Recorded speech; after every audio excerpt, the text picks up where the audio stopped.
Bagong araw, bagong pag-asa at bagong kakanin na naman ang ating lulutuin. Ngayong araw ay nagluto nga kami nitong ibos. May iba't ibang tawag nga ito sa ibang lugar pero ay sa amin po ay ibos po kung tawagin ito. Kilala po ito sa tawag na suman. Tara, simulan na natin ito sa paggamit ng dahon ng buko.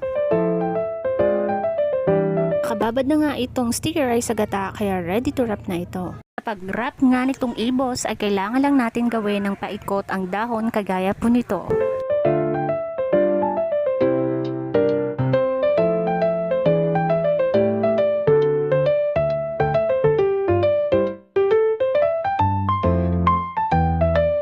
Pag all set na, ay pwede na itong lagyan ng sticky rice. Disclaimer lang po, naghugas po ako ng kamay bago po ito gawin.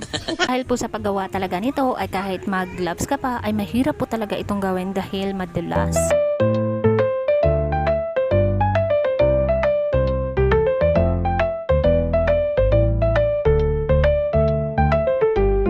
At hala, ito na, nakagawa na tayo ng isang ibos. Ready na nga po ito for laga. Kapag laga naman po nito ay kailangan na mahabang pasensya. Sana nag-enjoy po kayo sa panonood. Don't forget to follow na rin po ng aking page for updates. Maraming salamat sa panonood. Bye!